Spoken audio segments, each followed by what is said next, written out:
A game developer of former Capcom employees. How do they help make the mess of Mighty Number 9?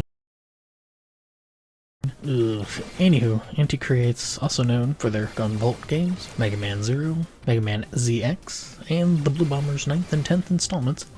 Well, they got their hands on bringing Blaster Master into a time when retro was still somewhat maybe not so much loved. And those 2D exploration games. Don't forget, Sunsoft also helps with this. They make them hit a little bit differently. Who needs that wild 3D nonsense when, wait a minute, playing through this game gives me pause. Why? Yes, it has extras and you can replay the game with the souped up Sophia Zero.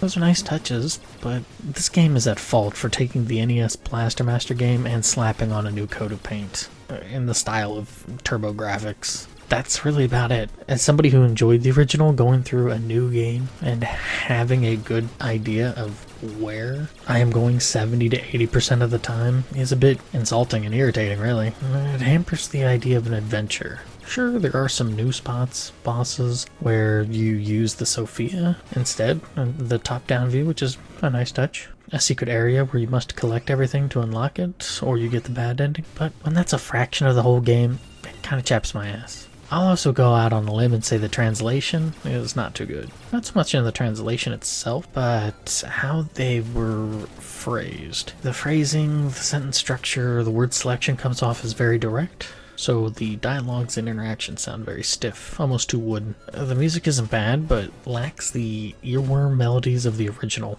Where have all those tasty melodies gone? There is now a repurposed story, less to do about radioactive waste and more multi-dimensional issues. And I get that the Jason and the Frog from the NES version was the US change, and that's what they went with. So sure, with this first game, it kind of leaves your head scratching. Sure, frogs or frog-like critters are still around. Jason is a scientist this time around and finds a woman named Eve who will radio at times with clues and pointers. They go about clearing out the mutant menace, and once they take out the underground lord, it's the ending. Well, yeah, there's a secret area 9 and then the true ending. It's pretty much in line with this type of game. Not a lot of heavy thinking, which is nothing against it. However, there's not a lot of big lifting. It's a simple game, simple premise, simple fun, but for something that came out back in the 80s, nearly 30 years later, there's not really too much of a shift in the needle to amp it up. I feel like I'm missing something out. Now, if they could have made a whole new experience,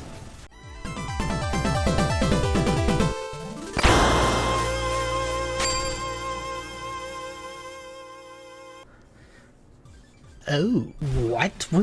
There was any hint of this in the first game. I'm genuinely confused. But honestly, I'm so delighted with this game. It took them 2.5 years from the first game's release to this one. Evidently, Inti Creates and Sunsoft took notes. Not like they rifled through some dusty filing cabinets locked away in some rusty storage location out in the middle of nowhere, where they buried their collective pasts and stole from their former selves, like with Blaster Master Zero. No, they applied those lessons and struck out into the universe. And I kind of wonder if that wasn't the whole purpose. Make a game, make it pretty similar to the one, original one way back in the day, and then in that mindset, build off of it. Because this game is fantastic. Keeping in tune with the same style, but kicking up the tunes a notch. New enemies, new surrounding. It's a whole lot of new. And not new to where it's neat for a moment and immediately pisses down its own leg, leaving a boring and stained impression. This game is fresh, and unlike a lot of newer ones where the player's intelligence is insulted because the developers were too simple-minded to allow the player to learn their ways around the controls,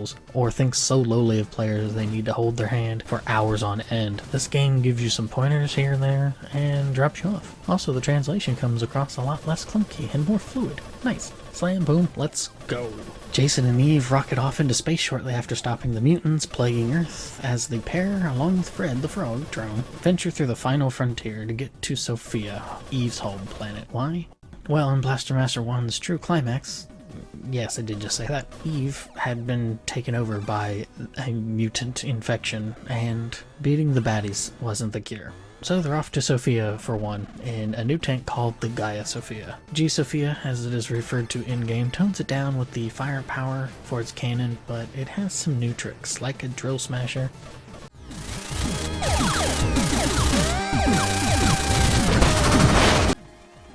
repulsion upper,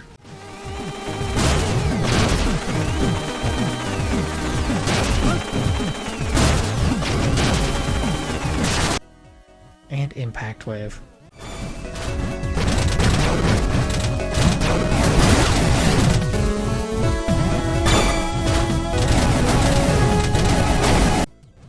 While they dropped the Thunderbreaker and made a similar move with the Acceleration Blast with the new full Excel Burst, the hover is still there while it drops the double jump.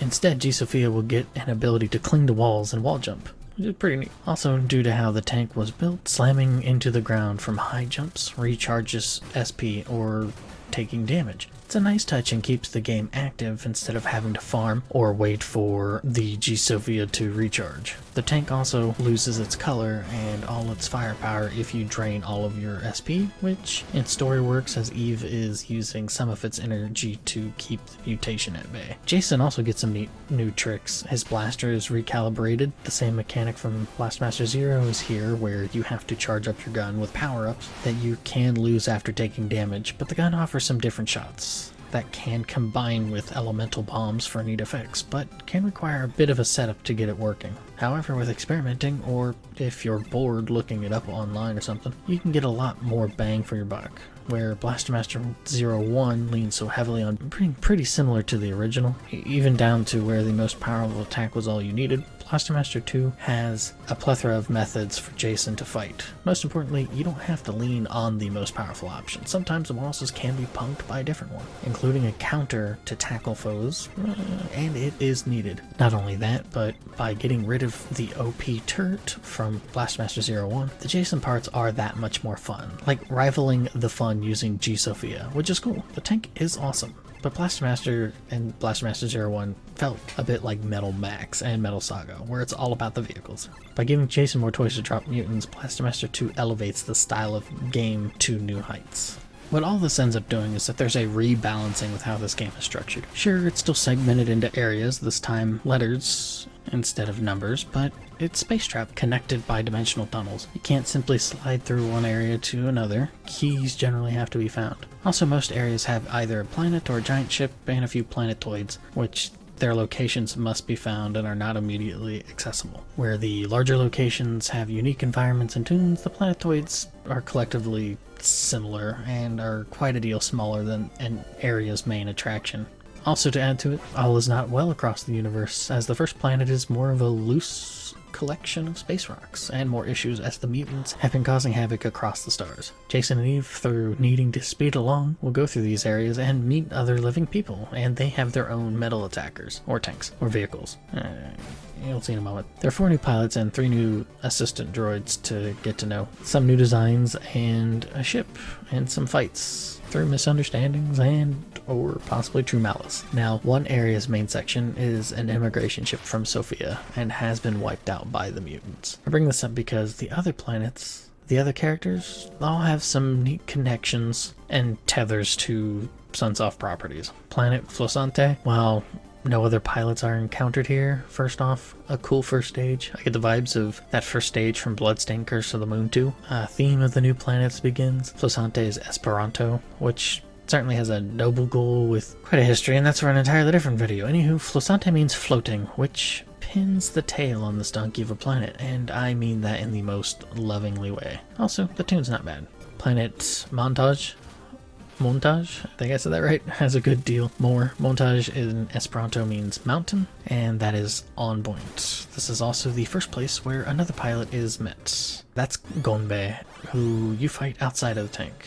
Another theme that persists is how characters give winks and nods to these other Sunsoft properties, which is cool, and Gonbe here is all about that Iki love. The boss of this area is even a nod to Atorantos no Nazo, which that's pretty neat too. The next planet is Stranga, which is true to its translation, strange. Same with the theme song, but I kind of like it. It grows on you. The tie to another Sunsoft property with this one is Trip World for the planet, as well as the characters. It is certainly something. The pilot you meet here is Kana, who is totally not like other girls. Yeah, and yeah. Jeez. Certainly goofy, but Whatever. The one area without a big planet offers a big encounter with another pilot, Leibniz, which is peculiar as the design is based off of one originally meant for Jason in Blaster Master Zero One. And he's a jerk and really has a chip on his shoulder about the support droids, like Eve, saying that they're nothing more than dolls. He provides the game's quote-unquote edge and doesn't have a droid. The last explorable planet double dips and is after my fire and ice loving heart. It's called DeVito, which means division. One side is desert while the other is tundra. Icy portions divided by tormenting dimensional distortions, which will kill you if you touch it. Which is cool. I like this edition, as long as it's not Kaizo levels of silliness. Also, the last of our pilots to encounter here is Stein, and he is based off of a character from Euphoria, the Saga, or Hebereke in Japan. His support droid is also a big nod to a Sunsoft fighting game, Waku Waku 7. As for the music for this stage, it's alright, but honestly, that's alright, because Stein's theme is pretty awesome.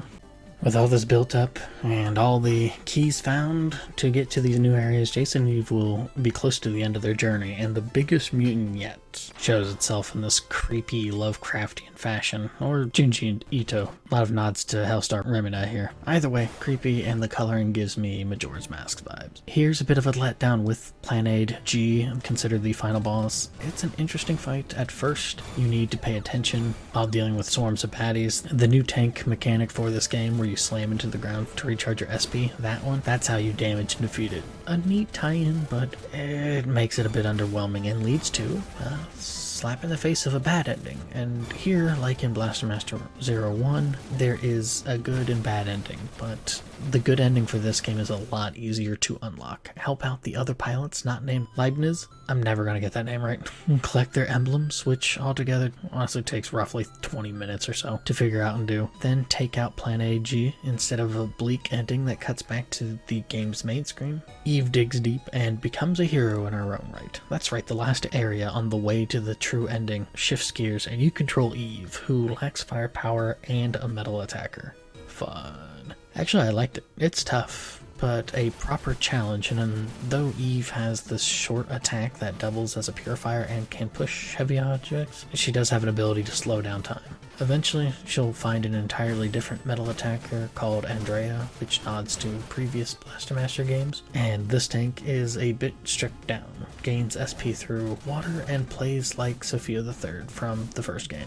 Eventually, the true final boss is fought, and is a little bit tougher as you'll have to set up attacks and understanding what you need to do. Then, there's a moment of pure anime from what I can tell, and the previous friends met and helped along the way show up, and leads to this.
A short reprieve before the last fight, which is fun and busy. Win and Eve will seemingly be fine, and her and Jason have Planet Sophia come into view, and a last radio call that is received from Leibniz about Earth coming under mutant attack. The end, I guess? The game is such a broad, wild, and strong leap. I can say playing Blaster Master Zero One to get the handle of the controls and what threads of the story there are is worth it. Blaster Master Zero Two is fantastic, and a game I would say that any fan of Blaster Master or the retro scene ought to give a chance. And I'm really surprised that there's not much talk about it. I know there was the false start with like Blaster Master Overdrive back in 2010, and then there wasn't anything, and then all of a sudden the Zero, which is kind of the same thing, so I can understand there being this hesitancy or this just for it. Plus there's the vibe that the whole retro thing is really sort of played out, so a lot of people don't care for it as much. But I think what they had done in this game was a good way to try to progress the genre further instead of just rehashing it like a lot of people were prone to do and are still prone to do. It was good fun, and it leads into a third game, one that came out during the summer of 2021.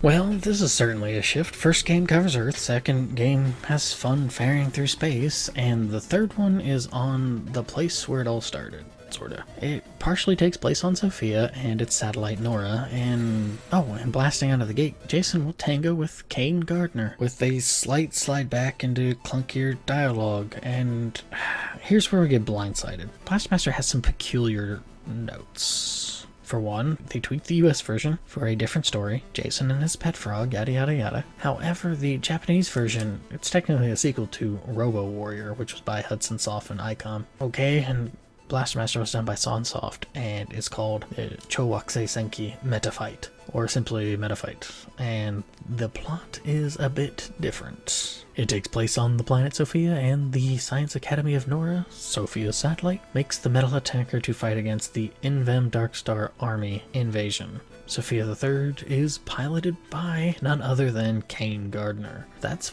what we're dealing with. This is hinted back in Blastermaster 01, but for many, it could have just been simply adding breadcrumbs to pay off with in 3, but this is doing its part in tying Metafight with Blastermaster 0. And not only that, Blastermaster 03 takes place 10 years later from Metafight. Personally, I think that's pretty neat. You have Hothead Jason versus a seasoned vet in Kane going somewhat toe-to-toe, though Kane is doing his best to help Jason find Eve by dealing with his planet's military and slowing them down. How better to do this than to have the first boss be against Kane as well, which can be lost or won without tripping up progress, though the slight divergence in whether or not you win isn't really well portrayed in the dialogue. But I'm getting ahead of myself. What is going on? Blastmaster 03 picks up directly after 2. Jason and Eve have arrived on Sophia only to be immediately arrested. Then Jason has a chance to escape as Sophia is under attack. So the game becomes an all-encompassing endeavor to find Eve, much more of a singular purpose like Blastmaster 01. 2 allowed for sidetracking and some building on the periphery. This game isn't necessarily doing it. It is all focused in on finding Eve and knotting together this trilogy with Blastermaster, or rather Metafight, a game from decades earlier. And honestly, it does pretty well with it. But it's not like I'm some Metafight lore expert. The digging I did do, it does seem like they kept it well enough alone. So how would the third game approach the side view and top view this time around? One focused on what the original was good at, which was delicious tank goodness, while it still cleaned up a little bit on the top-down parts. 2 did some small tweaks on the tank side of things while revamping on-foot portions with an array of counters using bombs in junction with weapons and cool combos and effects. 3? They pushed a little further with the tank side, but honestly they trimmed off a lot of the top-down bits. The gun now has 5 types from the get-go, which is nice, but they have this electric attack that does the best job. You really don't have to bother with much else. You can just be like, okay, sure, whatever. Power it up and I can attack all that stuff. It does enough that it works fine. Also, there are now dimensional portals popping up all over the place. In the tank, the segments can offer some change, like reversed gravity. On foot, however, most, and I use this word loosely, dungeons have 2 paths to go. There's the tougher, normal way with robotic Sophia forces that will willingly stomp your ass, or you can go through the super dimensional bits, which are easier and randomized. They're mostly like that, and honestly the game suffers for it. It reminds me of the Game Boy Color game Lufia the Legend Returns. The randomized portions simply don't stick. There's nothing memorable about them, and because they all feel the same, it comes across as one long, tiring dungeon. It makes sense to have the portions, but randomizing them was not the best decision. A neat idea used was to have the bosses sometimes have 2 forms, usually one on foot, then they would jump into super dimensional space, and then you'd have to take them on in a tank. Very rarely is that flipped. which to me is a natural progression, good idea, but they kind of failed a bit on hitting the mark when it came to balancing, and that's largely due to the tank. The tank has a few more weapon upgrades this time around, coupled with the tank's SP energy is now bifurcated into a main and a sub, so now your main can do a whole lot of firing of shots, and the sub will be your different kind of sub weapons and stuff, which means damage, output, and maneuverability skyrockets. But nothing really hits to the point that it matches that level. If you're very active, you can get very aggressive with this game and just stomp it. In doing so, what it does is it makes everything else kind of slide into these molehills rather than mountains to be climbed. The two toughest fights were the two final bosses in the true ending, but there's a reason for that, and that'll be covered later. The tank can also grow legs, which is kind of neat. The controls are the same, but the movement is a little different. For the legged tank, it will lurch a little bit forward when you're moving it, but will stop on a dime. Plus there's a power-up to stop the one-hit destructions from the dimensional tears, which is nice. Eventually this version of Gaia Sophia will reach an offensive apex, probably around halfway or so in this game, and the bosses become fairly easy to contend with, especially with that anti-Sophia Force ammo. In doing so, what this does is the approach of this game reverts back into where it's more exploring areas to open up to new ones or finding maneuver power-ups that will clear a path to newer sections. It's like the drop in a roller coaster ride. First you have the clickety-clink, clickety-clink, clickety-clink, clickety-clink going up, being primed for this excitement in Blaster Master Zero 1. And then once you go down that first initial hill and you're going through, that's like Blaster Master Zero 2. And then you just kind of have the rest of the ride, which is Blaster Master Zero 3. It's fun, but the shot's already been fired, the train's left the station, the balloon's been popped. There's just not a lot to sink in with the play. It doesn't make the leap that 2 did from 1, nor should it have to have tried to do that, because that was a very large leap, but it doesn't do anything to make it interesting with some of the changes. However, I will point out that 3's OST is the best. I really enjoyed it. Great tunes from start to finish. Great to finally hear some earworm melodies again. Just kind of get stuck in your head. Also, from one highlight to, for me, a low, Leibniz is the tag-along this time. And why? I don't understand this choice. The dialogue is so poorly done. It's just super edgy and really petty sounding. It's vindictive tinge that's weaved through so many interactions. It's not enjoyable. It wasn't enjoyable in 2, and cranking it to 11 for this game makes it really annoying. Jason tolerating it is mind-boggling, and actually had me liking Kane whenever he showed up. It's just a really weird setup, and for me, it won't be paid off. Some people will gladly be like, and I mean, it's not like the stories for what they are not meant to be like these world-running, oh my goodness, super awesome sort of things. They're meant to be serviceable. This is not serviceable. This is just more annoying. The access to the final secret section is a lot easier to do than even 2's and 1's. There are tons of hints on what to do, and it is done at an integral part in the dialogue after a particular boss fight at the end. Don't follow through with it, and you get an ending almost beating you over the head to be like, hey, listen, if you do the act needed to reverse the course, we end up with a true section similar to how Blaster Master Zero 2 gave you a whole nother area to play, which is great. And you get to battle through it. With G Sophia's frame destroyed in the quote-unquote final fight, we get to muck around in a metal attacker model that's pretty much a copy of Sophia the Third. Cool. It's a bit weird, but honestly, I am a sucker for depowered portions of games. They jostle the player into shifting their playstyle and strategy. I know some people really hate it because it's like you've taken away all that I've earned, but for whatever reason, I'm a sucker for it. We'll say this though, nothing on foot has changed. What's cool about this too is that you're back on Earth as super dimensional tears have started appearing. So as you're bouncing between that and the slightly altered portions of Earth from Blaster Master Zero 1, get ready to fight the pilots that were all met in Blaster Master Zero 2, which leads to some weird interactions. It comes off as odd because it's holding back on something. However, the fights are fun and some of the best in the series.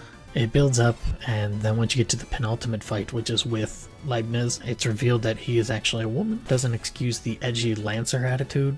However, it's a tuned up fight from the last time that you fought in Blaster Master 2 with a less spec'd out tank.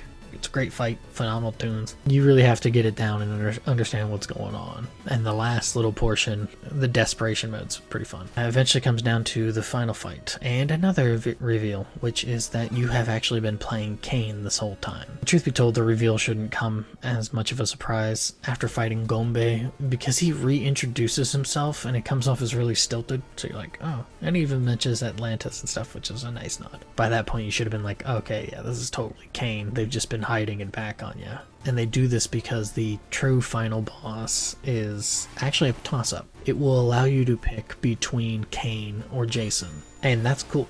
It was actually really cool. I was like, oh, alright. I honestly didn't realize it at first. Because I'm sitting there and it's saying Blastmaster Zero, and then it says Jason here to defy Kain, and then Kain here to stop Jason or whatever. But it just sort of flips through, and I'm kind of just like, okay, when is it just going to get to the fight? And eventually I clicked it.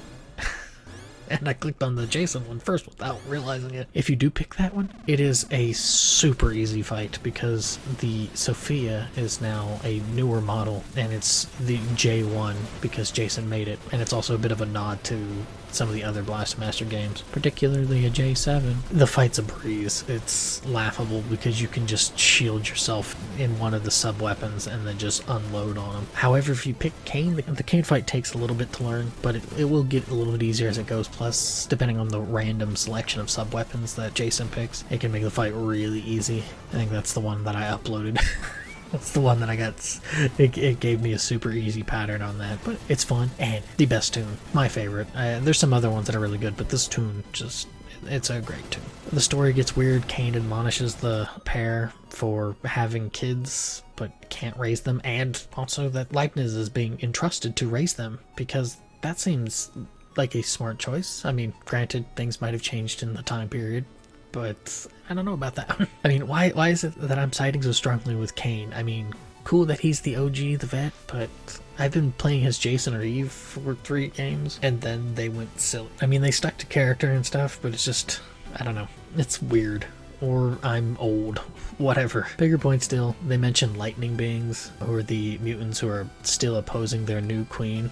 Hint, hint, Eve is the new queen. So maybe there will be a 4th game. I would dig that. For me, Blastmaster Zero 2 brought the gameplay up to a very high level, and 3 somewhat fumbled it away. It did raise the bar on music, but just didn't quite do it. So maybe they'll slam it out of the park if there is a 4th game. However, clunky as it was, I still enjoyed it. Maybe not as much as 2, but a bit more than how Bland 1 came off. I'd say that if you do like Metroidvania style games, 2D platformers and top-down stuff and that whole retro appeal, definitely give this trilogy a go.